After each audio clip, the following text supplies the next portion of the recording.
वो तो कहीं दिखाई नहीं दे रहे, वो कहाँ रह गए।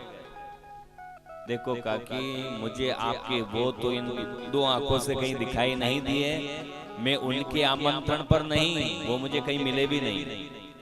मैं तो आपने मन से बुलाया इसलिए आया हूं। बाकी मुझे काका जी का कहीं दर्शन मार्ग में भी नहीं मिले। जब मैंने उनको आपको लेने के लिए हस्तिनापुर भिजवाया, आपसे मिले नहीं, पता नहीं।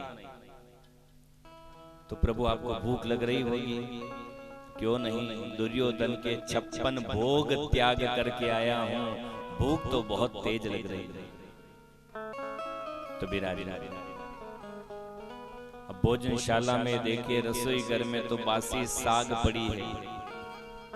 प्रभु बासी है भी, ताजा तो कुछ भी नहीं है, जो हो सो ले आओ, मुझे तो भूख बहुत तेज लगी। बासी साग खाई फिर भी भूख बढ़ रही है, और कुछ दो काकी। तो बासी केले पड़े, काकी ने कहा आप छिलो मत, मैं छिल करके दूं, आपको भूख ज्यादा लग रही है। तो विदुरानी केले छिले, छिलका भगवान के हाथ में दे और केला कचरे में डाल, लो प्रभु आप तो पाओ, भूख लग रही है। भगवान भी जो वो दे रही है वो पा रहे हैं, और बातें सुनाती जा रही है। देखो प्रभु, पहले तो हम दरबार में रहते थे, तो दरबार का माल खाने को मिलता था, दिमाग भी चलता था। अब तो यहाँ गंगा के किनारे कुटिया में जंगल में रहते हैं, जो फल फूल मिल जाता वो खा लेते हैं।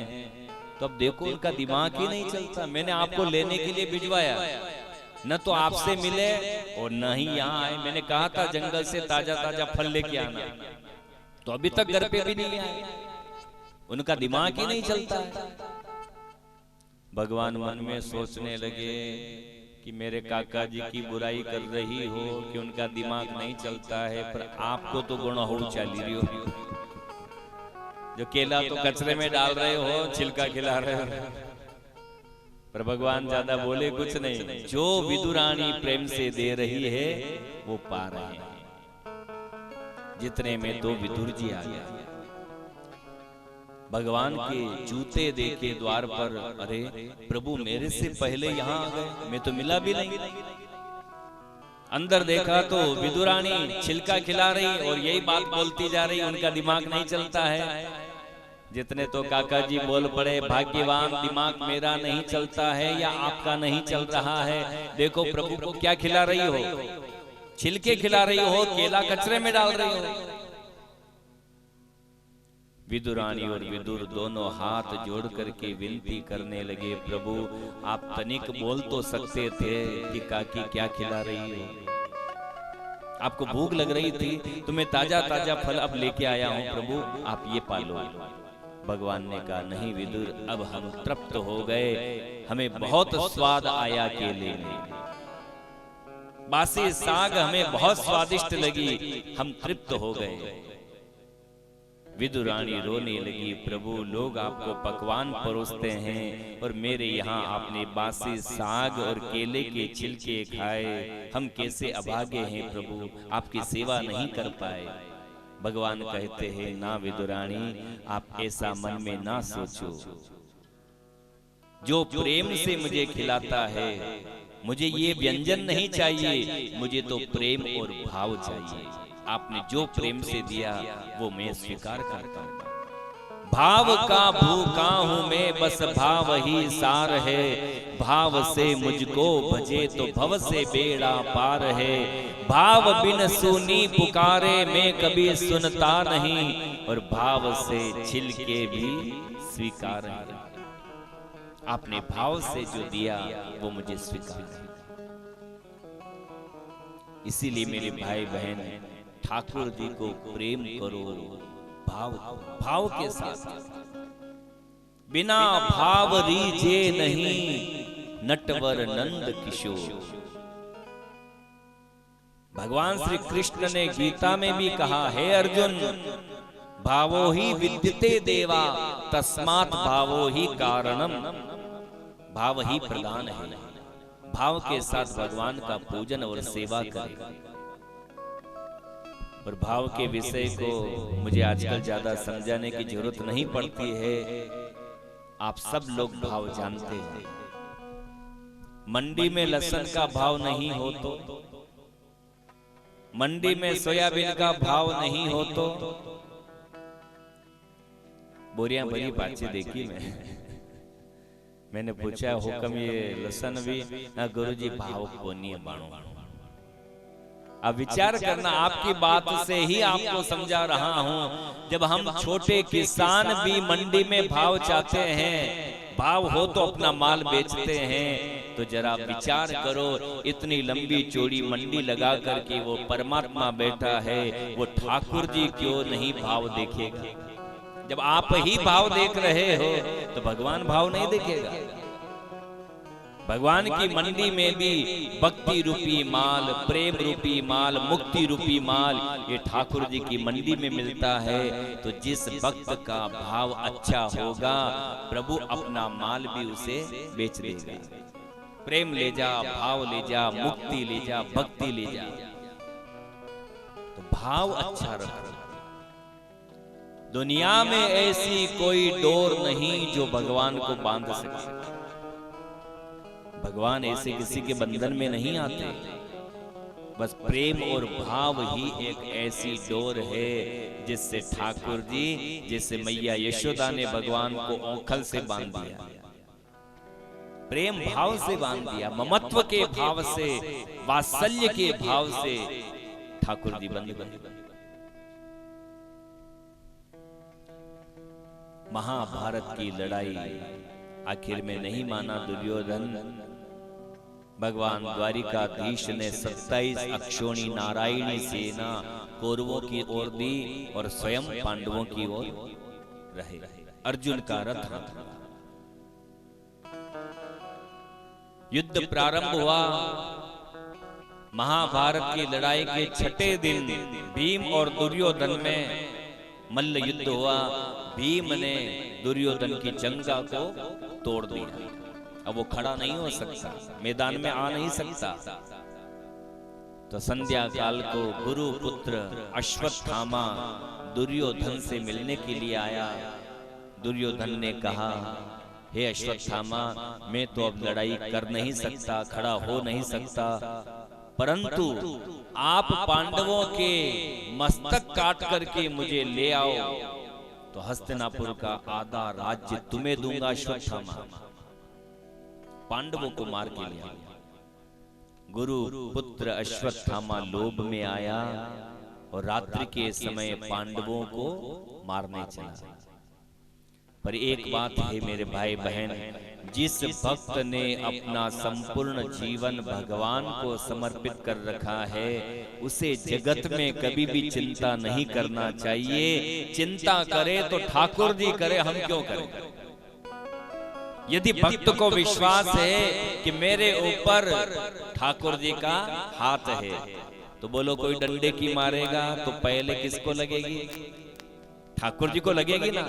ये विश्वास होना चाहिए कि भगवान का हाथ मेरे सर पर है, तो मारने वाला मारेगा तो भगवान को चोट पहले लगेगी, आपको नहीं लगेगी। ठाकुर जी आपकी रक्षा करेंगे। पांडवों ने अपना संपूर्ण जीवन द्वारिकानाथ को सौंप रखा था। पांडव तो अपने कक्ष में आराम से नींद निकाल रहे हैं, पर चिंता लगी द्वारिकानाथ को। अंतर्यामी समझ गए कि मेरे पांडवों को मारने के लिए अश्वत्थामा आ रहा है। तो सोए हुए पांडवों को उठाने के लिए द्वारिकाधीश आ गए। चलो अर्जुन उठो, पांचों भाई मेरे कक्ष में आ जाओ, कल कैसे लड़ाई करना है मैं तुम्हें राजनीतियां सिखाता हूं, चलो मेरे साथ। अब पांडवों के उसी कक्ष में पांडवों के पांचों पुत्र आकर सो गए। अश्वत्थामा अंधकार था, रात्रि का समय, समझ नहीं पाया कौन सो रहे हैं, पहचान नहीं पाया, और पांचों पुत्रों के मस्तक को काट करके ले आया। लो दुर्योधन, दे दो अब मुझे हस्तिनापुर का आधा शासन, मैंने पांडवों के मस्तक काट दिए। दुर्योधन ने कहा, जल्दी से मुझे भीम का मस्तक दे, जिसने मेरी जंगा को तोड़ा, इस मस्तक को मैं कुचल डालूंगा, अपने क्रोध को शांत करूंगा।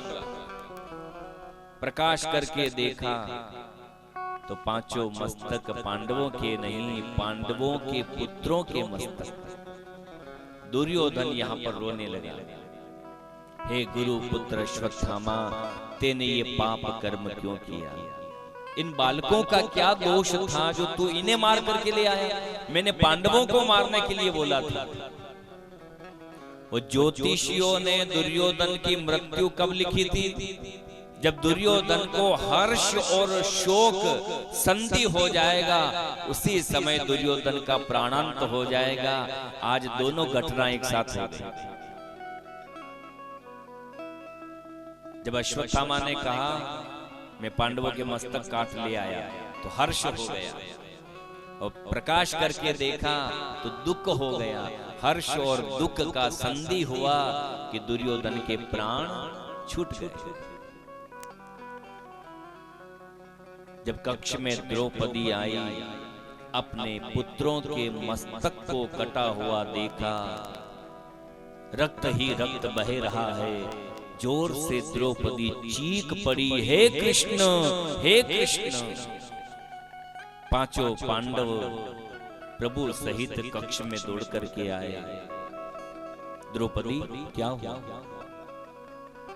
द्रौपदी रोती हुई कहने लगी, हे द्वारिकाधीश, देखो ना किस हत्यारे ने मेरे सोए हुए पांचों पुत्रों को समाप्त कर दिया। कौन ऐसा हत्यारा है? अर्जुन ने प्रतिज्ञा कर ली, द्रौपदी तू चिंता ना कर, जिस कुलांगार ने ये निंदनीय कर्म किया है, मैं उसे मृत्यु दंड दूंगा। प्रभु मेरा रथ निकालो, वो ज्यादा दुर्भागा नहीं होगा, पीछा कर। जिस रथ के सारथी ही श्री कृष्ण हो, बताओ आप जगत में कहां तक भाग पाओगे? अश्वत्थामा समझ गया कि पीछा कर रहे हैं स्वयं द्वारिकाधीश, रथ हाँक रहे हैं।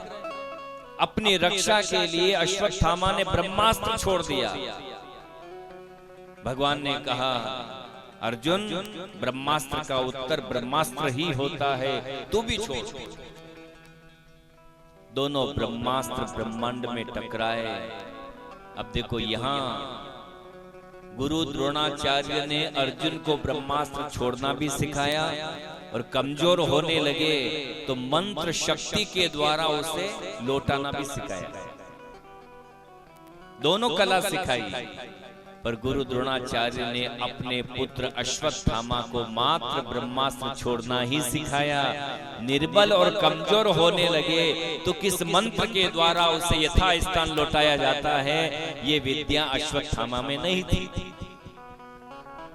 अश्वत्थामा का ब्रह्मास्त्र कमजोर पड़ा तो उसी के द्वारा वो बंधक हो गया। रथ के बांध करके ले आया। द्रौपदी, ये है तेरे पुत्रों का हत्यारा। अर्जुन, मार डाल इसे। अर्जुन जैसे ही अश्वत्थामा को मारने लगता है, आंखों में आंसू लेकर के द्रौपदी हाथ जोड़ करके विनती करती है, मुंचता मुंचता मेष ब्राह्मणो नितराम गुरु, मुंचता मुंचता मेष ब्राह्मणो नितराम गुरु। द्रौपदी कहने लगी, हे स्वामी, मुंचता मुंचता मेषो ब्राह्मणो नितराम गुरु, आप इसे छोड़ दो, मुंच कर दो, मुंचे ने छोड़ दो, क्षमा नहीं मारना। क्यों? क्योंकि ये आपके गुरुजी का पुत्र है, और गुरु पुत्र वंदनीय होता है, पूजन करने योग्य होता है। आप इसे मारो मत, क्षमा करो। भगवान कहने लगे, कृष्णा तू ये क्या बोल रही है? और भागवत भी यदि आप अपने घर पे रखी हो, पढ़ते हो, तो इस प्रसंग को आप ध्यान से पढ़ना। इस प्रसंग में द्वारिकाधीश द्रौपदी को द्रौपदी नाम से नहीं पुकार रहे हैं, द्रौपदी को कृष्णा नाम से संबोधित करते हैं। हे कृष्णा, तू मना क्यों कर रही, मारने दे। अब विचार करने वाली बात यह है, भगवान श्री कृष्ण ने अपनी सगी बहन सुभद्रा को भी कृष्णा नाम से कभी नहीं पुकारा, अपने नाम से नहीं पुकारा, पर द्रौपदी को इस प्रसंग में कृष्णा नाम से संबोधित करते हैं, पुकारते हैं। क्यों? कथा तो आप मेरे भाई बहन सब जानते हो। जैसे भगवान श्री कृष्ण दया के सागर हैं, करुणा की मूर्ति है, वैसे ही द्रौपदी में भी करुणा और भाव है, दया की मूर्ति है। अध्यात्म में द्रौपदी को दया कहा है। द्रौपदी मने दया, करुणा। और दया के 5 पति होना आवश्यक होते हैं अध्यात्म में। बहुत सारे कहते हैं ना द्रौपदी के 5 पति थे। अरे इस विषय को थोड़ा आप समझो। द्रौपदी कौन है? तो दया है, और दया के 5 पति होना आवश्यक है। दया के पहले पति कौन है द्रौपदी के? धर्मराज युधिष्ठिर। युधिष्ठिर माने धर्म। धर्म के साथ दया का विवाह होना आवश्यक है। दया धर्म को मूल है, पाप मूल अभिमान। दया के साथ में धर्म होना आवश्यक है। दूसरे पति कौन है? भीम। भीम का मतलब अध्यात्म में होता है बल। दया के साथ में बल का विवाह होना भी आवश्यक है। यदि दया के साथ बल के साथ दया नहीं, दया के साथ बल नहीं होगा तो हम बल गर्विष्ठ हो जाएंगे, हमारी शक्ति के ऊपर हमें अभिमान हो जाएगा। बल के साथ दया भी होना चाहिए। और अंतर में आपको प्रमाण के साथ समझाता हूं, बल राजा राम में भी है और बल राजा रावण में भी है। दोनों बलशाली थे, पर बोलो किसका बल पराजित हुआ? रावण का बल पराजित हुआ। क्यों? क्योंकि रावण के बल में दया नहीं थी और श्री राम के बल में दया का भाव था। इसलिए जिसके साथ दया होगी वही बलवान व्यक्ति हर स्थान पर विजय प्राप्त करता है। दया के साथ बल होना, बल के साथ दया का होना जरूरी है। द्रौपदी के तीसरे पति कौन है? तो अर्जुन। अर्जुन का अध्यात्म में अर्थ होता है आत्मा। दया के साथ आत्मा भी होना चाहिए तो आत्म बल बढ़ेगा। चौथे पति हैं नकुल। नकुल का अर्थ क्या है अध्यात्म में? रूप, सुंदरता। सुंदरता के साथ में भी दया का होना जरूरी है। आप बहुत सुंदर हैं पर आपके अंदर दया का भाव नहीं तो आपकी सुंदरता किस काम की? आप रूप गर्विष्ठ हो जाएंगे, अपने सुंदरता के ऊपर आपको अहंकार हो जाएगा। यदि दया साथ नहीं होगी तो आप रूप गर्विष्ठ हो जाओगे। रूप के साथ में भी दया का विवाह होना जरूरी है। और 5वें पति हैं सहदेव। सहदेव का अध्यात्म में अर्थ है ज्ञान। ज्ञान के साथ में भी दया होना चाहिए। आप बहुत पढ़े लिखे हो, ज्ञानी हो, पर आपके साथ दया नहीं तो कौन आपके ज्ञान को सुनेगा? ज्ञान के साथ दया भी होना आवश्यक है। तो द्रौपदी दया की मूर्ति है और दया के ये 5 पति हैं। द्रौपदी इनकार करती, प्रभु नहीं माना। मंचतामेशो ब्राह्मणो नितराम गुरु। भगवान श्री कृष्ण कहने लगे, हे कृष्णा तू मारने क्यों नहीं देती? इसने तेरे 5 पुत्रों को मारा है, हत्या करी है, और हत्या का बदला तो हत्या ही होता है, मारने दे से। पर द्रौपदी कहती है, हे गोविंद, किसी माँ का बेटा नहीं रहता हो तो उस माँ के हृदय में क्या पीड़ा होती है। ये पीड़ा एक माँ ही समझ सकती है, क्योंकि हे कृष्ण, मैंने आज अपने 5 पुत्रों को बलिदान किया है। पुत्र के न रहने पर मेरा हृदय कितना रो रहा है, ये मैं समझ सकती हूँ, माँ समझ सकती है। और यदि आप अश्वत्थामा को मार डालोगे तो इसकी माँ के हृदय को कितनी पीड़ा होगी, वो पीड़ा एक माँ ही समझ सकती है।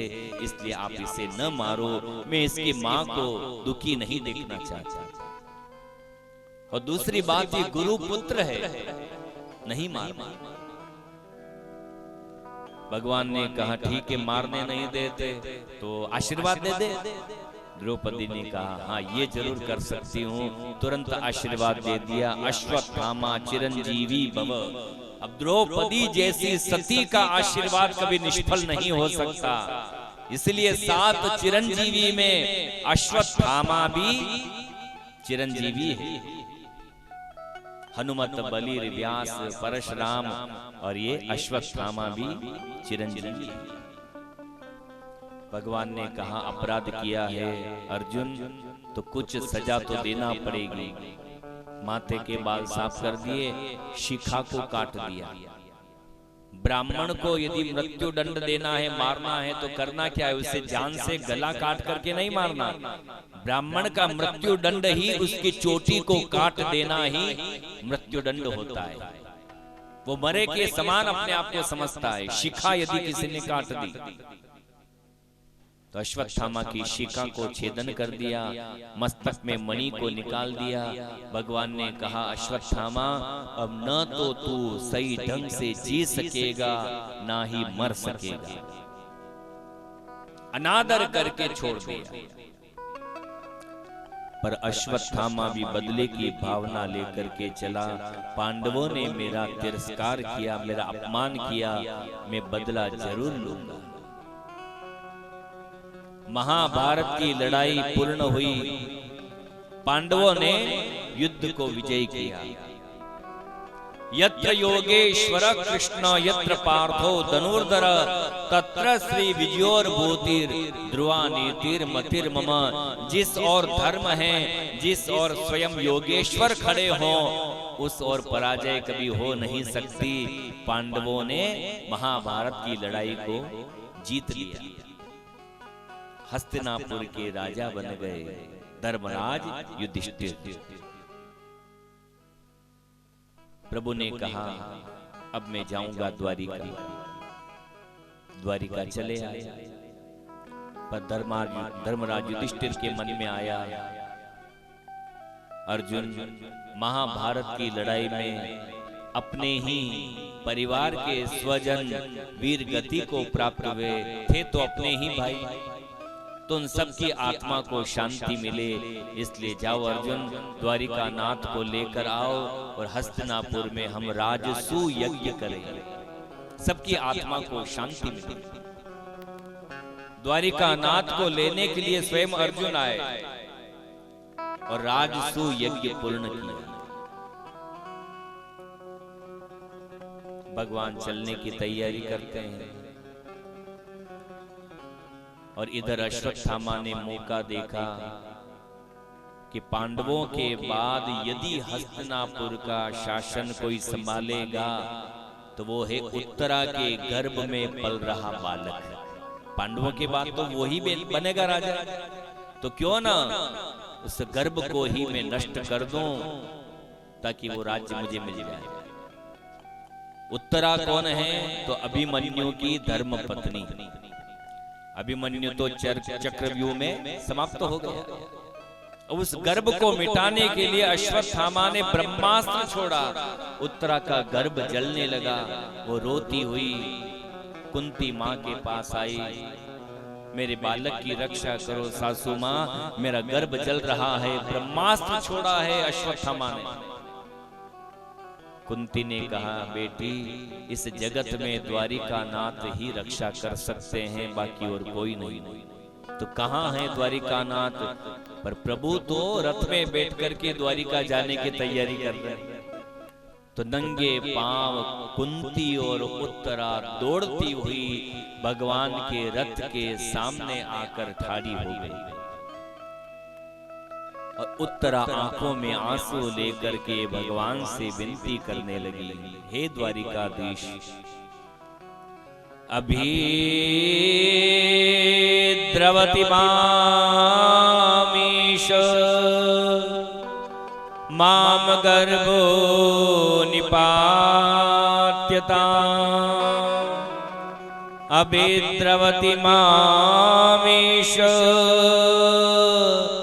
माम में गर्भो निपात्यता।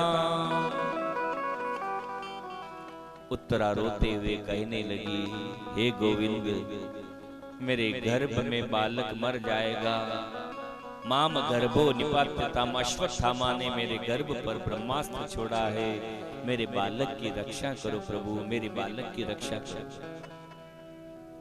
भगवान ने कहा, उत्तरा तू चिंता न कर, गर्भ में यदि तेरा बालक मर भी गया होगा तो मैं उसे जीवन दान दूंगा, तुझे वचन देता हूं।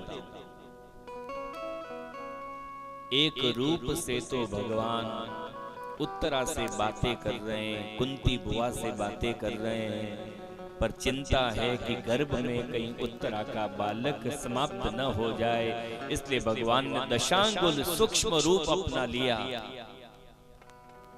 कान के द्वारा उत्तरा के गर्भ में प्रवेश किया और मरे हुए बालक को जीवन दान दिया। और वही छोटा स्वरूप जब भगवान के हृदय में स्थित हुआ, आज ये दर्शन कुंती भुआ ने किया कि एक रूप से तो हमसे बात कर रहे हैं और अपना सूक्ष्म रूप लेकर के गर्भ में प्रवेश करके बालक को जीवित कर दिया, तो ये कोई साधारण व्यक्ति नहीं है। इतना समय से तो मैं इसे अपना भतीजा समझ रही थी, पर आज जो मैंने देखा मैं मान गई हूं, ये भतीजा नहीं, ये तो परम जगदीश है, ये तो साक्षात नारायण है। कुंती के बोलने का भाव तुरंत बदल गया। वो हाथ जोड़ करके भगवान को नमस्कार करने लगी। अब भतीजे भाव में नहीं, अब भगवान के भाव में भजन करने लगी, स्तुति गाने लगी। कृष्णाय वासुदेवाय देवकी नंदनाय च नंद गोप कुमाराय गोविंदाय नमो नमः। नमः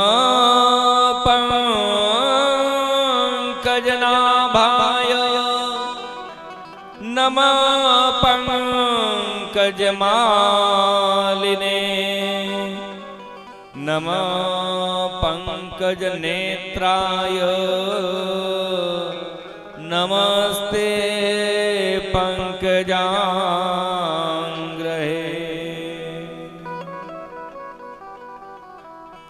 कुंती भगवान की स्तुति भगवान के भाव में ही करने लगी। हे कृष्ण, हे वासुदेव, हे यशोदानंदन, हे नंदलाल, आप कैसे हैं तो पंकज के समान हैं। मैं आपको बारंबार प्रणाम करती हूँ। जो आज मैंने देखा, आप मेरे भतीजे नहीं, आप तो साक्षात वैकुंठनाथ नारायण हो। मैं बारंबार प्रभु आपको नमस्कार करती हूँ।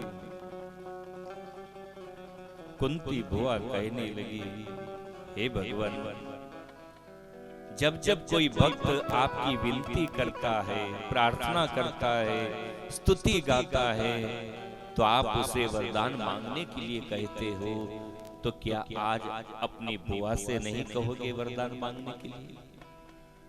भगवान ने कहा, आप ऐसे क्यों बोल रही हो?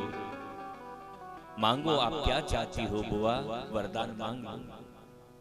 और मेरे भाई बहन, नारी जाति में आज दिन तक किसी भी नारी ने ऐसा वरदान भगवान से नहीं मांगा होगा जो आज कुंती जी मांग रही है। क्या वरदान मांगा?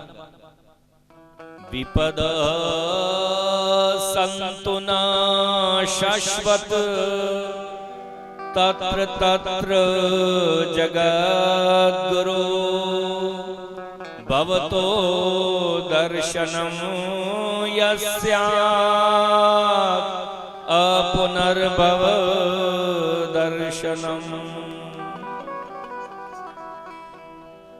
कुंती ने वरदान मांगा भगवान से, हे प्रभु, यदि मुझे आशीर्वाद देना चाहते हो, यही मैं आपसे मांगती हूँ प्रभु, मेरे कुल के ऊपर, मेरे परिवार के ऊपर विपत्तियों का पहाड़ टूट पड़े। विपदः संतु न शाश्वत। यह विपद शब्द एक वचन द्विवचन नहीं है, बहुवचन शब्द है। एक दुख नहीं, एक विपत्ति नहीं, दो विपत्ति नहीं, विपत्तियों का पहाड़ टूट पड़े। मेरे कुल पर, मेरे परिवार पर बहुत दुख आन पड़े। मैं दुखों का आशीर्वाद हे गोविंद आपसे मांगती हूँ। भगवान तो करुणा के सागर है, आंखों में प्रभु के आंसू आ गए। हे बुआ, आप ये क्या मांग रही हो? आपने और आपके पुत्रों ने 12 वर्ष का वनवास, 1 वर्ष का अज्ञातवास, ऊपर से मामा शकुनी और दुर्योधन के द्वारा लाक्षा भवन में जलाने का प्रयास, इतने दुख आपने देखे। तो हे बुआ, अब तो राज सिंहासन मिल गया है, अब तो सुख मांग, फिर क्यों दुख मांग रही हो? तो कुंती बुआ बहुत अच्छी बात कहने लगी, प्रभु मैं सोच समझ करके आपसे दुखों का आशीर्वाद मांगती हूँ, क्योंकि हे गोविंद, जब तक मेरे ऊपर और मेरे पुत्रों के ऊपर दुख थे, आप कदम से कदम साथ मिला करके चले। 12 वर्ष के वनवास में भी आपने मेरे बच्चों का साथ नहीं छोड़ा। लाक्षा भवन में भी आपने मेरे बालकों की रक्षा की। जब दुख था तो आप हमेशा साथ रहे। और हे गोविंद, आज हमें हस्तिनापुर का शासन मिल गया, युद्ध को हम जीत गए, सुख मिल गया, और जैसे ही हमें राजगद्दी मिली, आज आप चुपचाप बिना किसी से मिले रथ में बैठ करके द्वारिका के लिए चल। ये तुम्हें आ गई समय पर जो ठीक नहीं तो आप तो चले जाते। तो हे गोविंद, मैं ऐसा सुख भी नहीं चाहती हूँ जिसमें आपका वियोग हो जाए, आप हमें छोड़ करके चले जाएं। ऐसा सुख किस काम का? इससे अच्छा तो वो दुखड़ा था। इसलिए मेरे भाई बहन, यदि भगवान भी आपके सामने कभी प्रसन्न होकर के प्रकट हो जाए तो याद रख लेना, भगवान से कभी सुख मत मांग लेना। ऐसा नहीं कि भगवान आपको सुख नहीं दे सकते। सकल पदार्थ है जगमाही, भगवान सुख भी दे सकता है, पर यदि आपने सुख मांग लिया तो भगवान के साथ कनेक्टिविटी कट हो जाएगी, आपका कनेक्शन कट हो जाएगा, फिर नेटवर्क मिलने वाला नहीं है। सुख मांग लिया और दुख मांगोगे भगवान से तो हर पल ठाकुर जी से आपकी बात होती रहेगी। इसलिए संत कबीर ने बहुत सुंदर कहा है, वासुक पे पत्थर पड़ो, नाम हृदय से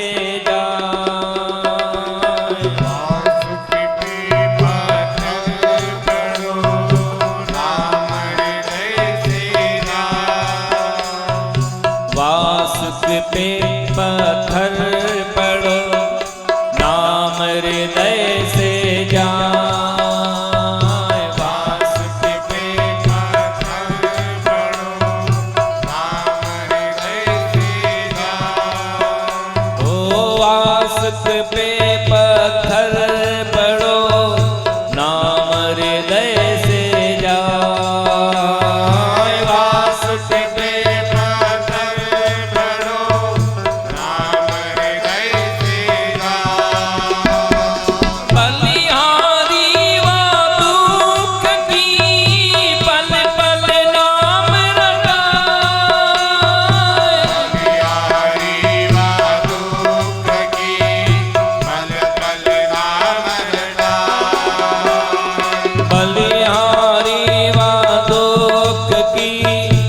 पल पल नाम जपाए, बलिहारी दुख की पल पल नाम जपाए।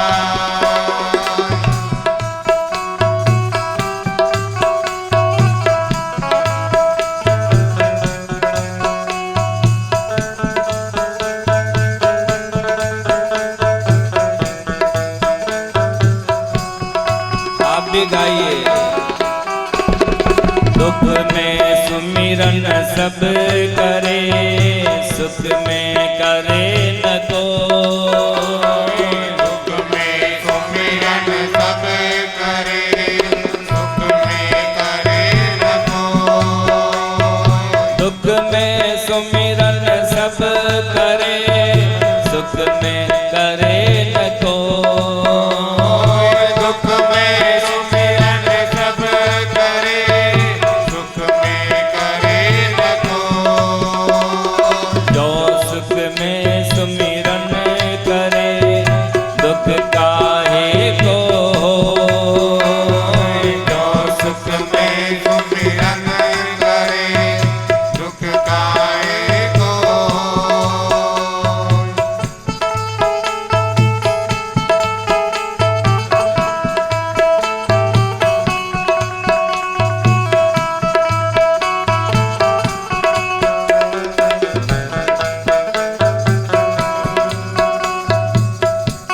संगीत में भागवत के श्लोक भी गुनगुनाओ। कुंती ने भगवान से मांगा, विपदः सन्तु न शश्वत् तत्र तत्र जगद्गुरो। विपदः सन्तो न शाश्वत् तत्र तत्र जगद्गुरो। विपदः सन्तु न शाश्वत् तत्र तत्र जगद्गुरो। विपदः सन्तो न शाश्वत् तत्र तत्र जगद्गुरो। भवतो दर्शनं यस्यात् पुनर्भवदर्शनं। भवतो दर्शनं यस्यात् पुनर्भवदर्शनम्। भवतो दर्शनं यस्यात् पुनर्भवदर्शनं। भवतो दर्शनं यस्यात्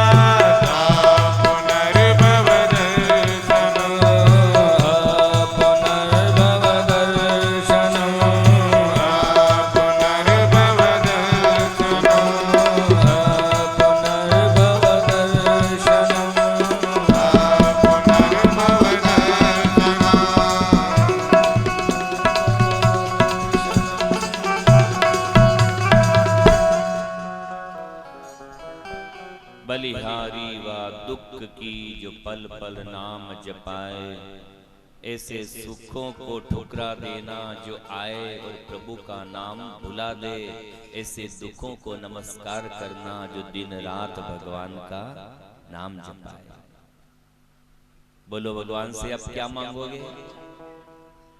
दुख मांगोगे या सुख? आपके सामने भगवान प्रकट हो जाए, बोल दे मांग क्या चाहते हो, तो 5 किलो होन्नो मत मांग लीजिए।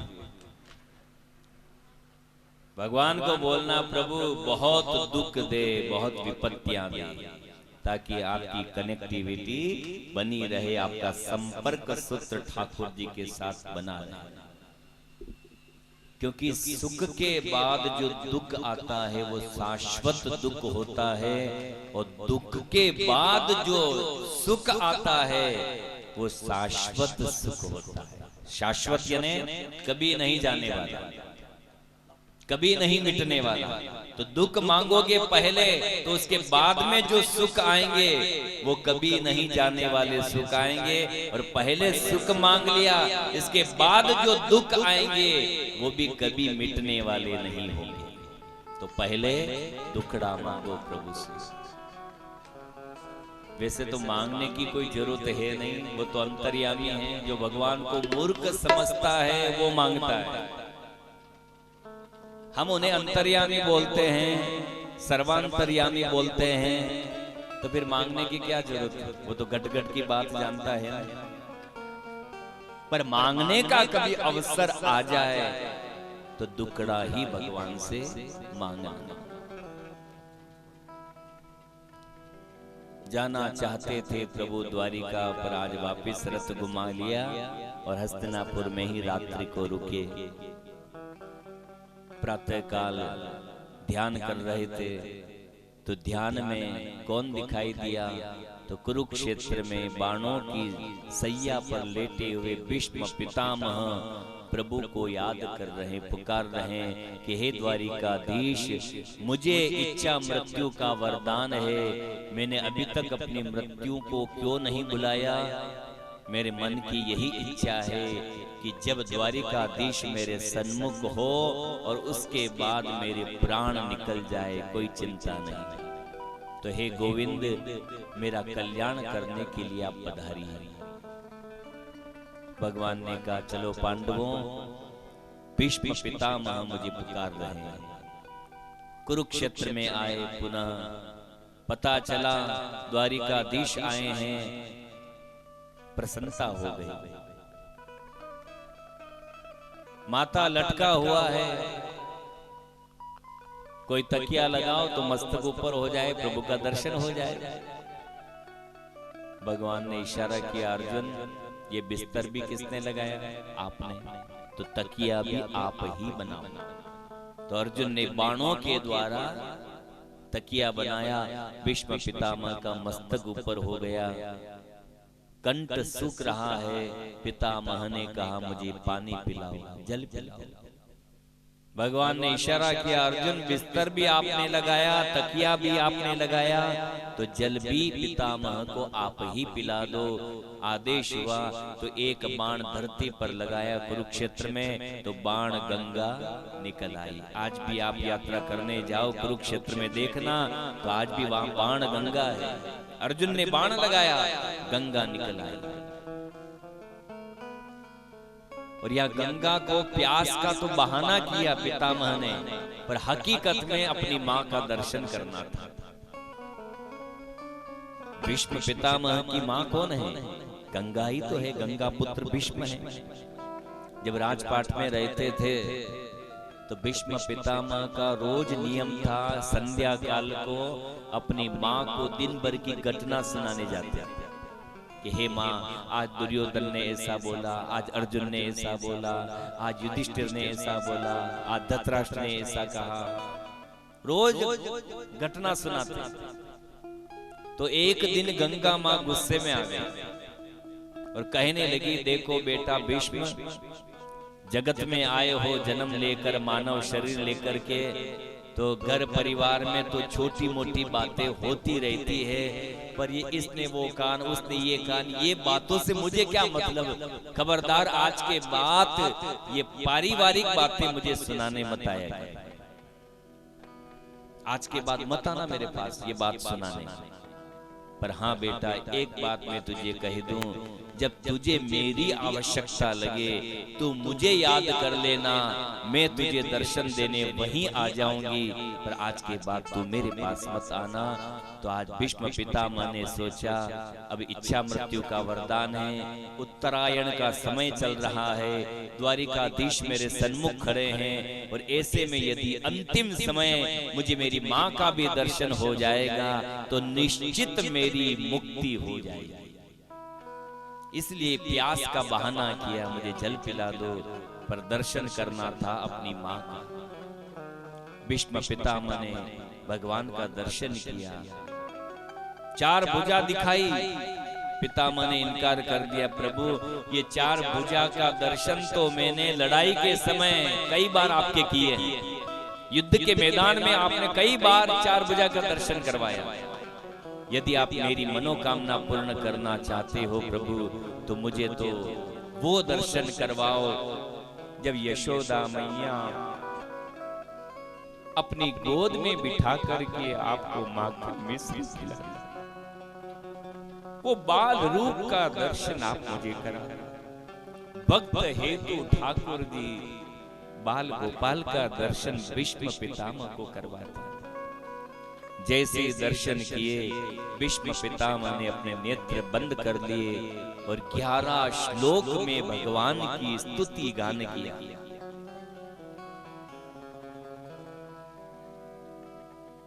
त्रिभुवन गमनम तमाल वर्णम रविकर घोरम वरांबरम ददाने। भीष्म पितामह कहते हैं प्रभु आप कैसे हैं?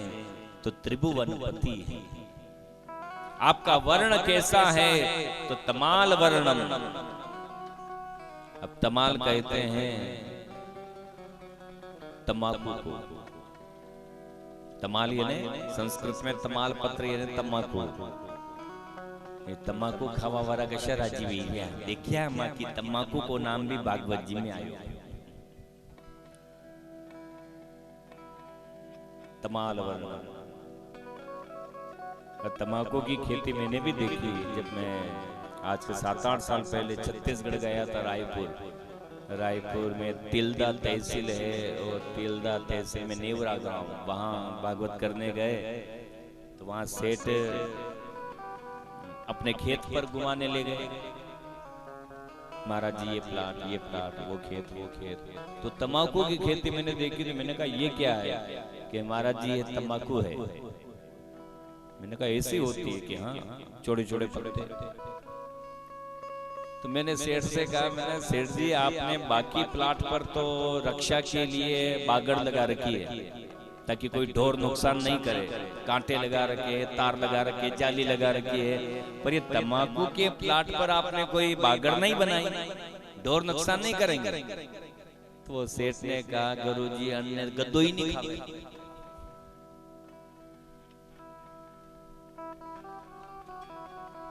बात समझ में आ रही है? सेठ ने कहा इसे गद्दा भी नहीं खाता। तो खावा वाला यदि गद्दाती भी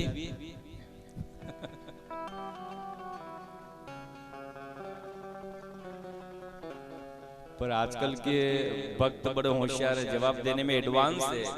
आज किसी को कहो कि तम्बाकू गद्दो भी नहीं खावे, हाँ गुरुजी बिल्कुल हाँ चिकीरा गद्दो वे जो नहीं खावे। मां तो मना का जवाब सोशल मीडिया है ना, अब तो जो एडवांस जवाब होते हैं। एक जने से मैंने कहा अरे भाई बैठो, वाह गुरुजी था तो खड़ो बैठो। अरे भाई ये थोड़ी बोल रहा हूं, मैं तो पूछ रहा हूं बैठे हो क्या? पर एडवांस चलते हैं। एक से कहा कि कितने भाई हो तुम? 5 भाई है। तो 5 हो जो कोई मन मार काढ़ोगा? अभी तेने पूछा कितने भाई हो तो बता दिए 5 भाई, पर मारने की बात कहां से आ गई?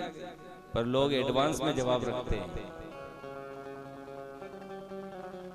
भीष्म पितामह स्तुति गान गाते हुए कहते हैं प्रभु आप त्रिभुवनपति हैं, आपका वर्ण तमाल वर्ण है, और यदि कोई आपके वर्ण को प्राप्त करना चाहता है तो तम्बाकू की खेती से उसे ज्ञान लेना चाहिए। किसान क्या करता है, वो पत्ता पूरा पके नहीं उससे पहले उसे तोड़ करके छाया में फैला करके सुखाया जाता है तो उसका रंग पीला हो जाता है। और यदि गीले गीले पत्ते के वो बंडल बना देगा तो उसमें काले काले दाग लग जाते हैं, फिर वो किसी काम का नहीं, खाने के भी काम नहीं आएगा। तो बात समझने वाली है। भीष्म पितामह कहते हैं प्रभु यदि आपके वर्ण को कोई प्राप्त करना चाहता है तो पहले उसे भी, जैसे तम्बाकू का भी लाइसेंस होता है, मादक पदार्थ है, तो पहले उसे गुरु मंत्र रूपी लाइसेंस लेना पड़े। गुरु मंत्र लेकर के उस भक्त को ज्ञान की खेती बोना पड़ती है। जब ज्ञान की खेती पकने लग जाए तो उस ज्ञान के बंडल बना करके मत बैठ जाना, नहीं तो काले काले दाग लगेंगे। लोग कहेंगे तू तो बहुत पढ़ा लिखा है पर लोगों को तो नहीं सिखाया, लोगों को तो नहीं बताया अपना ज्ञान, तो उसके कलंक लगता है काला काला, और उसे तो फैलाना पड़ेगा। जब तक ज्ञान को आप फैलाओगे नहीं आप भगवान के वर्ण को, रूप को प्राप्त नहीं कर पाओगे। भीष्म पितामह के कहने का भाव ये है।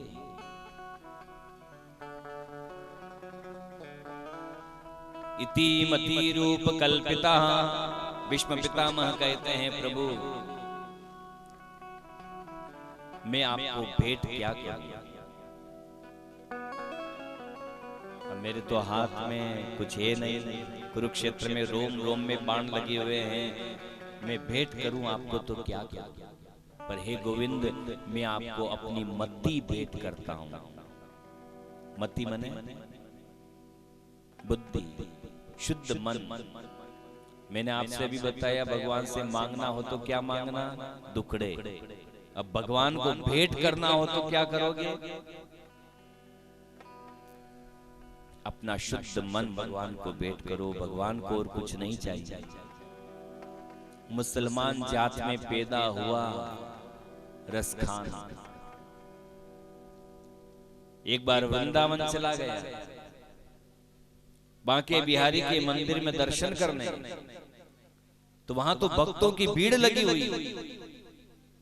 कोई क्या भेंट करे, कोई क्या भेंट करे। दरबार में भेंट हो रही बांके बिहारी के।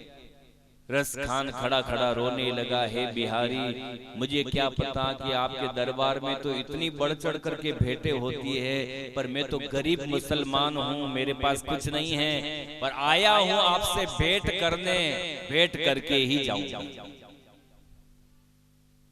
बिहारी के सामने खड़ा हो गया रसखान और हाथ जोड़ करके कहने लगा, हे बिहारी, इन भक्तों ने आपको भूमि भेंट करी, रुपया पैसा भेंट किया, जमीन जायदाद भेंट करी, सुंदर बागे आपको भेंट करे, मुकुट भेंट किया, ये तो सब आपका ही दिया हुआ आपको दिया। इसमें कौन सी बड़ी बात? आपकी कृपा से इन्हें मिला और आप ही की वस्तु आपको भेंट कर दे, इसमें कौन सी बड़ी बात है? हे बिहारी, मैं तो आपको ऐसी वस्तु भेंट करूंगा जो आपके पास में भी नहीं है। विचार करना, भगवान के पास नहीं है, ऐसी कौन सी वस्तु होगी? तो रसखान ने क्या बहुत सुंदर कहा कि हे बिहारी, आपके पास सुंदर वस्त्र है, मुकुट है, बांसुरी है, राजकोष है, रुपया पैसा है, हीरे जवाहरात हैं। इस श्री विग्रह में, इस प्रतिमा में यदि अभी कोई कमी है तो एक ही कमी है, आपका मन आपके पास नहीं है। आपका मन निधि वन में गोपियों के संग रास रचने को चला गया है। आपका मन पारला खेड़ा में ठाकुर साहब के यहाँ कथा सुनने को चला गया है। इस प्रतिमा में यदि कमी है, एक ही कमी है मन की, इसलिए हे बिहारी, मैं अपना शुद्ध मन आपको भेंट करता हूं। और हकीकत में जो भक्त अपने शुद्ध मन को भगवान को भेंट करता है, ठाकुर जी आपके मन को अपना स्वरूप देते हैं। भक्त के मन को ही प्रभु अपना स्वरूप देता है, रूप देता है और अपने कार्य को संचालित करता है। नहीं तो आप विचार करो, क्या भागवत की कथा आपके पारला खेड़ा में चल रही है? एक समय में 11 बजे से 3 बजे तक के समय में पूरे विश्व में लाखों स्थान पर एक साथ भागवत की कथा चल रही है। और हर कथा में यजमान ठाकुर जी को बुलाता है, निमंत्रण देता है, और वक्ता भी मंगलाचरण में ठाकुर जी को पहले आह्वान करता है, हे बिहारी पधारो, कथा सुनना। हर वक्ता बुलाए, हर यजमान बुलाए। अब बेचारे ठाकुर जी तो एक और बुलाने वाले इतने जने। बोलो भगवान कहां कहां हाजिरी लगाने जाए, कहां कहां जाएंगे बिहारी? तो कैसे जाएंगे? वो ऐसे जाएंगे, जो भी भक्त अपने शुद्ध मन को भगवान को अर्पण करेगा, ठाकुर जी उस भक्त के शुद्ध मन को अपना स्वरूप देंगे और कहेंगे, जा भाई तू ठाकुर साहब की वहां कथा सुनने जाना। फिर कोई दूसरा भक्त आया, अपना शुद्ध मन भगवान को भेंट किया, भगवान ने उसके मन को भी अपना स्वरूप दिया और कहा तू फलानी जगह जाना और हाजिरी लगाना। भगवान भक्त के मन को ही अपना स्वरूप दे करके इस प्रकृति में अपने कार्य की हाजिरी लगाते हैं।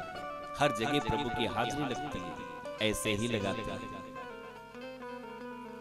भीष्म पितामह ने भी भगवान को अपनी मति, अपनी बुद्धि, अपना शुद्ध मन भगवान के चरणों में भेंट किया। हे प्रभु, ये मन आपको भेंट करते। देखते ही देखते भीष्म पितामह अपने प्राण को भगवान श्री कृष्ण के चरणों में समर्पित कर देते थे। प्राण ज्योति भगवान के चरणों में समर्पित हो गई। स्वयं द्वारिकाधीश ने भीष्म पितामह का अंतिम संस्कार किया। कितने बड़े भाग्यशाली हैं जिनके अंतिम संस्कार में स्वयं द्वारिकाधीश खड़े हैं। उन्होंने अपने हाथों से अग्नि संस्कार किया। द्वारिकाधीश अनुमति लेकर के चले आए। द्वारिका में समय आने पर 125 वर्ष की आयु में द्वारिकानाथ भी इस धरा को छोड़ करके स्वधाम पधार गए। द्वारिका को जल में डुबो दिया। पुत्र पौत्र को ऋषियों का श्राप लगा, आपस में ही लड़ झगड़ करके समाप्त हो गए। जब द्वारिकानाथ स्वधाम पधारे, अर्जुन को भी ये घटना पता है। अर्जुन ने अपनी आंखों से अपने सामने देखा भगवान को परम धाम जाते हुए। अर्जुन जब हस्तिनापुर आए, भीष्म पितामह जो है धर्मराज युधिष्ठिर को बड़ी चिंता होती है कि मेरा भाई अर्जुन प्रभु से मिलने गया, अभी तक नहीं आया, और ऐसे अपशुकन दिखाई देने लग रहे हैं। जब तक द्वारिकानाथ इस पृथ्वी पर थे, द्वापर युग चल रहा था, और जैसे ही द्वारिकानाथ स्वधाम सिधार गए, तब से कौन सा युग प्रारंभ हुआ? कलयुग का आगमन हो गया। फिर कलयुग प्रारंभ हुआ और कलयुग ने अपने प्रभाव दिखाना प्रारंभ किए। अपशुकन दिखने लगे। धर्मराज युधिष्ठिर भी गैया का दूध निकालने बैठे तो दूध की जगह रक्त की धार निकल आई। कौवा भी बार बार महल पर बैठ करके बेराग बोलता है। धर्मराज युधिष्ठिर डरने लगे कि ऐसे अपशुकन क्यों हो रहे हैं, और ऐसे में मेरा भाई अर्जुन अभी तक द्वारिका से नहीं आया।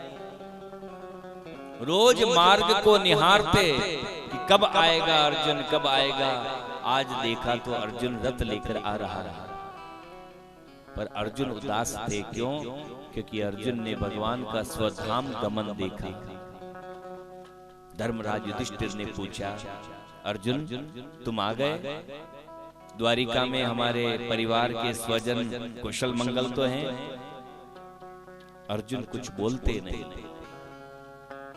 और जब धर्मराज युधिष्ठिर ने ये पूछ लिया, अर्जुन तू तो ये बता,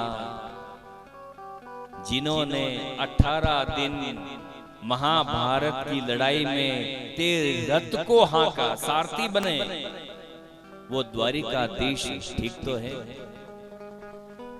जैसे ही बड़े भाई ने ये प्रश्न किया, अर्जुन इतनी देर से तो चुपचाप उस दुख को रोक रखा था हृदय में, पर अब रोक नहीं पाया। आंखों के द्वारा आंसू बरसने लगे। धर्मराज युधिष्ठिर ने पूछा, अर्जुन तू रो क्यों रहा है? क्या हुआ? द्वारिका में सब कुशल मंगल तो है? तब अर्जुन कहने लगे, भैया जब जब मैं इस रथ की ओर निहारता हूँ, ये रथ मुझे सूना सूना दिखाई देता है। अब इस रथ को हाँकने वाला नहीं रहा, वो स्वधाम पधार गए। सुनते ही धर्मराज युधिष्ठिर को भी दुख हो गया और वैराग्य हो गया। अर्जुन जब भगवान नहीं रहे तो आप और हम किस खेत के मूली हैं? द्वारिकानाथ भी स्वधाम पधार गए। हमें भी अब रात दरबार छोड़ देना चाहिए अर्जुन, और भगवान का भजन करने के लिए जंगल में चले। पर राजगद्दी पर किसको बिठाएं? तो जिस उत्तरा के गर्भ में बालक की रक्षा भगवान ने करी, उस बालक का नाम विष्णु रात रखा। विष्णु के द्वारा जो गर्भ में रक्षित रहा, वो विष्णु रात पर ये बालक छोटा था तब सबकी परीक्षा करता। क्या परीक्षा करके रोता कि जिसने गर्भ में मेरी रक्षा करी वो मोर मुकुट वाला, वो बांसुरी वाला तो बाहर कहीं दिखाई देता ही नहीं, यहाँ तो सब दूसरे दूसरे दिखाई दे रहे हैं। ये परीक्षा करके रुदन करता था। तो नाम विष्णु रात से बदल करके धर्मराज युधिष्ठिर ने उसका नाम क्या रख दिया? परीक्षित। ये तो सबकी परीक्षा करके रोता है, इसलिए नाम विष्णु रात से बदलकर परीक्षित हो गया। परीक्षित आप और हम भी बन सकते हैं, पर कब कहलाएंगे हम परीक्षित? जब हमारी भी खोज एक ही हो कि जिसने गर्भ में हमारी रक्षा करी वो कहाँ है, वो कहाँ है। जो इस खोज में लगा रहता है, जो ठाकुर जी की खोज में ही लगा रहता है, इस जगत में वही परीक्षित होता है, वही परमात्मा। तो क्यों ना परीक्षित अब बड़े हो गए युवराज, इन्हीं को राजगद्दी पर बिठा दे अर्जुन। पांचों पांडवों ने परीक्षित का राज्याभिषेक किया। धर्मराज युधिष्ठिर ने कहा, बेटा जीवन में याद रखना, बंदूक की गोली भी लग जाए तो बचने की उम्मीद है, हाथ पैर कट जाए तो भी बचने की उम्मीद है। पर हे परीक्षित, कभी भी संत और किसी ब्राह्मण का अनादर मत करना। यदि तेरे हाथ से ये हो गया तो फिर तो समूल नष्ट होना पड़ेगा, फिर बचने की कोई उम्मीद नहीं। धर्म के साथ राजगद्दी को संभालना। पांचों पांडव द्रौपदी को संग में लेकर के महाप्रयाण की यात्रा करने के लिए चले आए। पूरे भारत का भ्रमण किया पांचों पांडवों ने। फिर अंत में बद्री धाम की ओर पहाड़ियां चढ़ते गए। स्वर्गारोहण करना है। स्वर्ग कहाँ है? तो बस बद्री धाम से ऊपर जाओ, वही तो स्वर्ग है। वहां तक कोई पहुंच नहीं पाता। पांचों पांडव चलते गए, एक एक करते अपने शरीर को छोड़ते गए। सबसे पहले द्रौपदी के ऊपर बर्फ की बड़ी चट्टान गिर गई। भीम ने कहा, भैया द्रौपदी को बचाएं, बर्फ की चट्टान गिर गई। धर्मराज ने कहा, पीछे देखना ही नहीं, जिसका शरीर छूट रहा है जाने दो, आगे देखते चलो। सबको अपने कर्मों का फल भोगना ही पड़ेगा। द्रौपदी का भी अपराध था। 5 पति होते हुए भी विशेष प्रेम अर्जुन में था। इसी अपराध के कारण द्रौपदी का शरीर मार्ग में ही छूटा। भीम में भी अपराध था। 100 व्यक्तियों का भोजन अकेला खा जाता। ऐसा नहीं कि एक और भूखा बेटा है तो उसको दे दूं, पर ना, पहले अपना पेट भरता, बाकी भूखे तो हैं। इसी अपराध के कारण भीम भी स्वर्ग की सीढ़ी तक नहीं पहुंच पाए, मार्ग में ही शरीर छूटा। अर्जुन को भी अभिमान था अपने गांडीव धनुष के ऊपर। नकुल को अभिमान था अपने रूप के ऊपर। सहदेव को अभिमान था अपने ज्योतिष के ऊपर, इसलिए शरीर मार्ग में ही छूटा। स्वर्ग की सीढ़ी तक यदि कोई पहुंचा है तो मात्र धर्मराज युधिष्ठिर स्वर्ग तक पहुंचे। पर वहां पहुंचते पहुंचते उनके भी पैर की छोटी उंगली बर्फ के कारण गल गई, क्योंकि इनका भी थोड़ा अपराध था। महाभारत की लड़ाई के समय एक छोटा सा झूठ बोले ना, अश्वत्थामा हत नरो वा कुंजरो वा, इतना सा झूठ बोलने के कारण उनके पैर की उंगली गल गई। पर धर्मराज युधिष्ठिर ने स्वर्ग में देवताओं से विनय किया, प्रार्थना करी, यदि मेरी पत्नी और मेरे चारों भाइयों को स्वर्ग में स्थान नहीं मिलता है तो मैं भी स्वर्ग को ठुकराता हूँ, मुझे भी नहीं आना।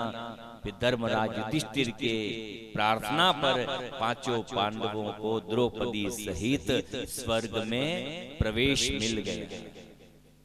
पांडवों ने स्वर्गारोहण किया।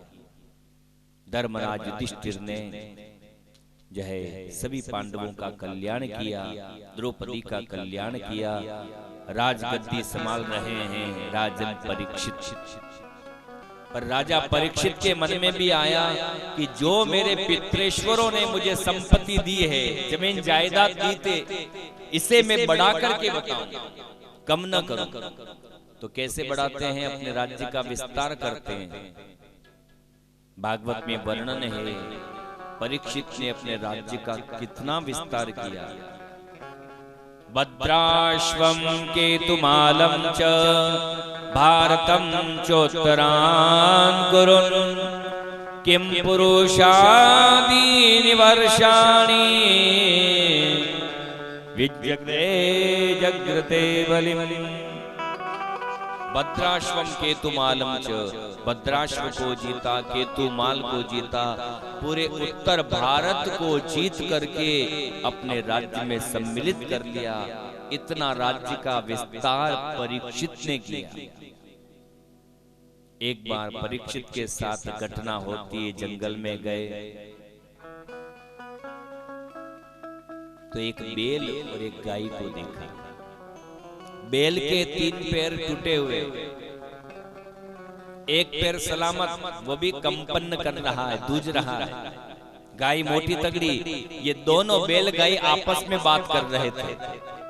और राजन परीक्षित में ये विशेषता थी, पशु पक्षियों की वार्ता भी समझ जाते थे कि ये क्या बोल रहे हैं।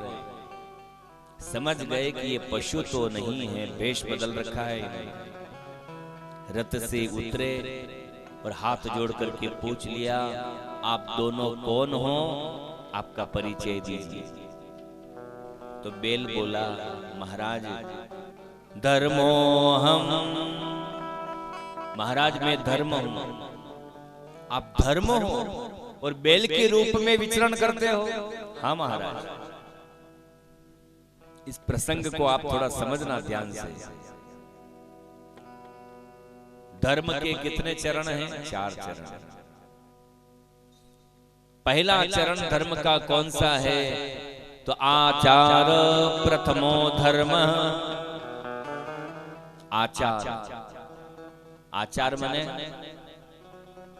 केरिया का आचार्य की नहीं गेहूं, आचार्य ने पवित्रता। धर्म का पहला चरण है पवित्रता। धर्म को यदि आप बढ़ाना चाहते हो, चलाना चाहते हो, तो धर्म का चरण है पवित्रता। बिना पवित्रता के धर्म चल पाएगा? पहले पवित्रताएं थी। माताएं बहनें पनगट पर, कुड़े बावड़ी पर पानी भरने जाती, कोई दूसरी औरत उनके मटके के हाथ लगा दे ना तो बन के हमें बड़ी दे फोड़ देती। पवित्रता रखती थी, हर किसी को हाथ नहीं लगाने देते। पर आज कोई पवित्रता है?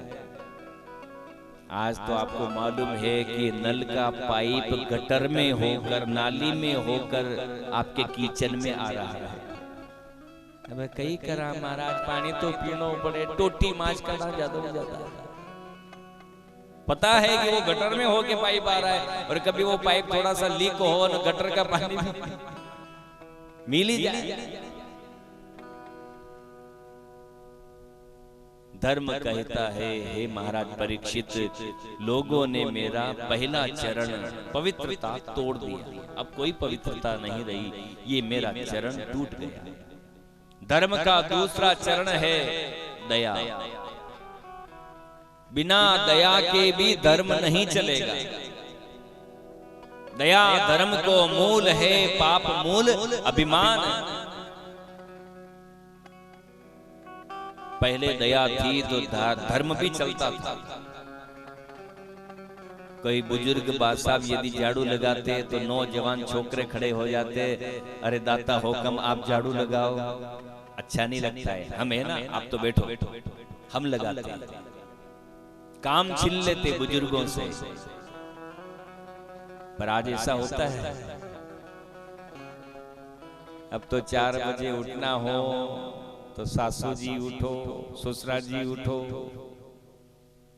झाड़ू पोछा भी बेचारे वो लगाए। गाय भैंस यदि है तो वो गोबर भी वो डाल के आए, पानी भी वो भरे, और काम पड़ा तो चूल्हो चेतान चाय को आदन में ले, और चाहे को कपलियो लेन बचे जावे, लाड़ी शाह होकम 8 बजगी उठो।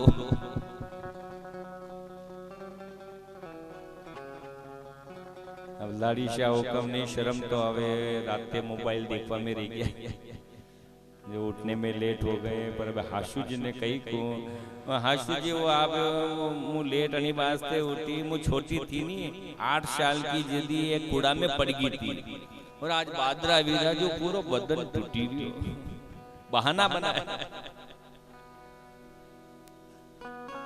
अब कोई दया है? अब कोई कह दे बहू रानी आपको लज्जा नहीं आ रही, देखो आपकी सासू बीमार है फिर भी झाड़ू लगाती है, काम आप किया करो ना। तो आज की बहुएं बोले ये बूढ़ा लाकड़ा कभी काम आई, लगाने दो इनको, इन्होंने बहुत देशी घी खाया, हम तो नकली खा रहे हैं। अब कोई दया नहीं। पर याद रहे मेरे भाई बहन, धर्म को यदि बढ़ाना है, चलाना है, तो धर्म का दूसरा चरण है दया। बिना दया के धर्म नहीं चलेगा। एक दूसरे के प्रति दया का भाव जरूर रखना। धर्म का तीसरा चरण है दान। बिना दान के धर्म नहीं होता, चल ही नहीं पाएगा। बड़ा कोई आयोजन करना हो, बड़ा यज्ञ करना हो, तो आप दान नहीं दोगे तो क्या वो धर्म हो पाएगा, चल पाएगा? बिना दान के धर्म नहीं चलता। तो दान नामक चरण भी हे राजन परीक्षित लोगों ने तोड़ दिया। धर्म आज टिका हुआ है, चल रहा है तो एक ही चरण पर, और वो है सत्य नाम का चरण। धर्म कहता है महाराज ये चरण टूटा तो नहीं है, पर मुझे डर लगता है कहीं ये भी टूट न जाए। सत्य नाम के चरण पर धर्म टिका हुआ है। इसलिए आज भी आप कहावत में कहते हो ना, धर्म तो लंगड़ो है, बोलते हो ना, धर्म लंगड़ा है। ये लंगड़ा ऐसे हैं, 3 चरण हम लोगों ने तोड़ दिए, बस एक चरण पर ही धर्म टिका हुआ है। भोलेनाथ का दर्शन करने जाते हो तो बताओ भगवान शंकर के सामने कौन बैठे रहते हैं? नंदीश्वर। नंदी कौन है? तो वो धर्म ही तो है, बैल के रूप में नंदी धर्म है। तो नंदीश्वर का दर्शन आप थोड़ा ध्यान से करना। 3 पैर तो नंदीश्वर के समेटे हुए, समेट रखे हैं, पर एक पैर नंदी का आगे होता है। वो भाव क्या है? मानव धर्म आज भी आप लोगों को बोल रहा है कि भैया 3 चरण तो आप लोगों ने मेरे तोड़ दिए, पर जो एक चरण में आगे दिखा रहा हूं, दर्शन करवा रहा हूं, ये सत्य नाम का चरण है। इस चरण की लाज रख लेना, इसे तोड़ना मत। यदि ये चरण भी टूट गया तो मैं चल नहीं पाऊंगा, धर्म कैसे चलेगा? तो आज भी वो धर्म अपने उस चरण का दर्शन करवाता है कि इस चरण की लाज रखना, और वो चरण है सत्य नाम का चरण। राजन परीक्षित ने वचन दिया, हे धर्म, मैं अपने राज्य में आपके चारों चरण की सुरक्षा करूंगा, स्थापना करूंगा, वचन देता हूं। फिर गौ माता से पूछा, हे गैया, जैसे ये बैल के रूप में धर्म थे, वैसे आप कौन हो गौ माता के रूप में? तो गैया बोली, महाराज मैं हूं धरा। धरा माने पृथ्वी। तो आप तो बहुत रिष्ट पुष्ट हो, मोटी तगड़ी हो, आपको क्या दुख है जो रो रही हो? तो पृथ्वी कहने लगी गौ माता के रूप में कि महाराज मैं हूं तो मस्त, पर अब लोगों ने मेरे टुकड़े टुकड़े करना प्रारंभ कर दिया। पहले मेरा मालिक एक था, अब मेरे मालिक अनेक हो गए, धरती के टुकड़े हो गए। वो कहे ये प्लाट मेरा, वो कहे वो खेत मेरा। पहले सब भगवान का बताते थे, अब तो सब अपना अपना। बहुत सारे कहते महाराज आजकल भगवान मंदिर में कौन नहीं। मैं क्यों कट्टे गया दीदी, होटल में गया। भगवान अब मंदिर में नहीं रहते, क्योंकि पहले मंदिरों में चोरियां होती तो भगवान उसको तुरंत फल देते, अंधा बना देते थे। बात भी सही है, पहले होता था, तुरंत सजा मिलती, पर आजकल तो ऐसा कुछ होता ही नहीं। तो महाराज ये सब आपकी कथई जे बच खली, भगवान कहीं कोई। मैंने कहा भैया आज भी भगवान तो मंदिर में है, तुम मानो न मानो, भगवान और धर्म कभी बदलता नहीं, धर्म कभी नष्ट नहीं होता। बताओ धर्म नष्ट हो गया तो क्या सूर्य नारायण पश्चिम से उदय होने लगे? क्या सूर्य की किरणों में तेज नहीं रहा? क्या चंद्रमा की चांदनी में शीतलता नहीं रही? पानी को कितना ही उबाल दो, क्या पानी ने अपना गुण धर्म छोड़ दिया? तुरंत ठंडा होता है। सब कुछ वही है, धर्म कभी नहीं बदलता, बदलते हैं लोगों के कर्म, लोगों के वचन। भगवान आज भी चोरों को अंधा बना दे, आज भी सजा दे दे, पर गलती हम लोगों की है। और वो कैसी गलती आप लोग करते हो जरा इसे भी समझ लो। पहले किसी बुजुर्ग से पूछा जाता, क्यों दाता हुक्म, ये खेत किसका? क्या बोलते? भगवान का, ठाकुर जी का, सांवलिया सेठ का, ये बोलते थे ना। ये मकान किसका? अरे गुरुजी सब ठाकुर जी का। ये बाल बच्चे किसके? सब ठाकुर जी के। गुरुजी अपना कुछ नहीं, सब भगवान का है। यही बोलते थे ना बुजुर्ग। आज के नौजवानों से पूछो,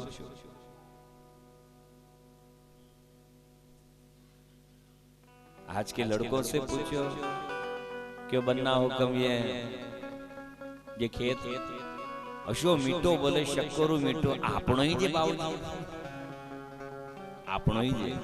वो थोड़ो वो 5 विश्वा को लपड़ो चाल रहो तो जो पटवारी जी तो अपने गांव का ही जे करवा लिया अपने नाम, आपनो ही जे। ये मकान गुरुजी आपके के चश्मो लागे गई, लिख तो रखियो यो अंकित भवन, आपने नाना को नाम है, आपनो ही जे। सब अपने ही बताते, ये बाल बच्चे सब अपने अपना अपना कहता हुआ आज का नौजवान भगवान को भी नहीं छोड़ता। भगवान के मंदिर में भी दर्शन करने जाएगा तो 4-5 यार दोस्तों को साथ में लेकर के जाएगा, टोकरी बजाएगा, हाथ जोड़ेगा, त्वमेव माता पिता त्वमेव बोलेगा, फिर टल्ला मार करके यार दोस्तों को बताएगा, ये भगवान जो बागा पैर रखिया आपने नानी को मांडो तो जो मारे मन में आयो रे पापड़ा की आना की हिवा दो, ये बागा मेज तो भेंट करिया आपने ही नहीं। ये भगवान के माथे पर जो चांदी का मुकुट है, ये द्वारिका की यात्रा करने गया तो मेरे मन में आया भगवान की भी ले लो, यो भी मेज भेंट करियो। ये बांसुरी ये मैंने भेंट करी, ये आरती ये गरुड़ घंटा ये मैंने भेंट किया। यहाँ तक भक्त बोल देता है, या मूर्ति भी जयपुर मुंह लायोन, प्रथम बोली लगान में बैठे, या प्रतिमा भी मारी जी। आज भगवान के मंदिर में कोई चोर आता है तो भगवान उसे अंधा नहीं बनाते हैं, वेलकम करते हैं, स्वागत आजा भैया आजा, ये मुकुट भी उतार, ये बागे भी उतार, ये आरती भी ले जा, ये बांसुरी भी ले जा, हमारे बाप को है गई जो सब ले जा। और जहां जहां बोल दिया भक्तों ने कि यह मूर्ति भी मारी, उन मंदिरों से भगवान की मूर्तियां भी चोरी होने लगी, मूर्तियां भी चोरी। भगवान कहते मेरा है क्या जो मैं रक्षा करूं? पहले बुजुर्ग बोलते थे सब भगवान का है, तो मेरी जवाबदारी थी मैं रक्षा करता, पर आज का भक्त बोलता है ये मेरा है, वो मेरा है, वो मैंने भेंट किया, तो भैया फिर रक्षा मैं क्यों करूं? सार्वजनिक स्थान पर आप जाओ, वायुयान में जाओ, ट्रेन में जाओ, बस में जाओ, तो बड़े सुंदर अक्षरों में लिखा होता है अपने सामान की सुरक्षा स्वयं करें। यदि आपने अपना बनाया है तो बोलो रक्षा की जवाबदारी किसकी है? आपकी ही बनती है। रक्षा भगवान क्यों करेंगे? आपके नौकर थोड़ी है। यदि आपने अपना बनाया तो रक्षा भी आप ही को करना है। और यदि आपने बोल दिया कि न ये सब ठाकुर जी का है, सांवलिया सेठ का है, तो भगवान की जवाबदारी बढ़ जाएगी कि ये सब मेरा बता रहा है, तो रक्षा भी मुझे ही करना है। फिर देखिए कोई एक ईंट भी चुरा करके ले जाए तो गलती भगवान की नहीं, हम लोगों की गलती है। राजन परीक्षित ने गौ माता को भी, धरा को भी वचन दिया, मैं वचन देता हूं पूरा आर्यावर्त एक करूंगा, सर्वभूमि गोपाल, सबका मालिक एक ही रहेगा द्वारिकाधीश, मैं वचन देता हूं। गाय बैल को वचन दे करके धर्मराज जय परीक्षित आगे चले। एक घटना और हुई, बैल और गाय को हल में जोत करके कोई पीट रहा था। राजन परीक्षित क्रोधित हुए, अभी तो मैंने दोनों को वचन दिया कि आपके ऊपर कोई अत्याचार नहीं करेगा, ये कौन राजा है जो पीट रहा है? धनुष बाण लिया, उसे मारने लगे, पर वो राजा भयभीत होकर के परीक्षित के चरणों में गिर पड़ा। त्राहि माम शरणागतः, हे महाराज रक्षस्व रक्षस्व। परीक्षित ने पूछा तू कौन है, अपना परिचय दे, और गाय बैल को क्यों पीट रहा है? महाराज मेरा नाम कलयुग है। तू कलयुग है? तेरे अवगुण तो मैंने बहुत सुने, पर तेरा दर्शन आज हुआ मुझे, तू है कलयुग। हाँ महाराज, मैं तुझे जिंदा नहीं छोड़ूंगा, मैं तुझे मार डालूंगा, तेरे में बहुत अवगुण है, बहुत बुराइयां हैं। कलयुग ने कहा महाराज जो आपकी शरण में आ जाए उसकी रक्षा करना राजधर्म कहता है। आप हमारे क्षेत्र के राजा हो, मैं आपकी शरणागति प्राप्त कर चुका हूं, आपके चरणों में गिर चुका हूं, अब मेरी रक्षा करना आपका राजधर्म होता है। और दूसरी बात महाराज, आपने मेरे अवगुण तो बहुत सुने, गुण नहीं सुने। यहाँ भागवत में कलयुग और राजा परीक्षित के बीच में बहुत अच्छा संवाद होता है। महाराज मैं स्वीकार करता हूं कि मेरे अंदर 99 बुराइयां हैं, कलयुग बोल रहा है, मेरे अंदर 99 अवगुण है, मैं स्वीकार करता हूं, पर महाराज एक अच्छाई के ऊपर ध्यान नहीं दिया आपने। क्या अच्छाई है तेरे अंदर? तो कलयुग अपना एक गुण बता रहा है जो अच्छाई है। मनुस्मृति में भी वो बतलाई है, कलयुगे मानसिक पुण्यम लभते। कलयुग में मानसिक पुण्य मिलता है। मानसिक पुण्य मने मन से किसी को अच्छी सलाह दो, आपको पुण्य की प्राप्ति होगी। बाकी युगों में ऐसा नहीं था, द्वापर में, त्रेता में, सतयुग में ऐसा नहीं था, पर कलयुग में अच्छी सलाह दोगे, भूले भटके को रास्ते पर लगाओगे, आपको पुण्य मिलेगा। और दूसरा गुण भागवत में भी बताया अच्छाई कलयुग की, यत् फलं नास्ति तपसा न योगेन समाधिना तत्फलं लभते सम्यक् कलो केशव कीर्तनात्। बाकी युगों में बैठ करके तपस्या करना पड़ती, शरीर छूट जाता तो भी भगवान का दर्शन नहीं होता, पर कलयुग में इतना करने की कोई जरूरत नहीं। कलो केशव कीर्तनात्, बस भगवान के नाम का कीर्तन करो, मुक्ति मिल जाएगी। और रामचरितमानस में भी कलयुग का एक गुण बता रखा है, भागवत में भी बताया, मनुस्मृति में भी एक गुण कलयुग का बताया, और रामचरितमानस में भी बताया। कलयुग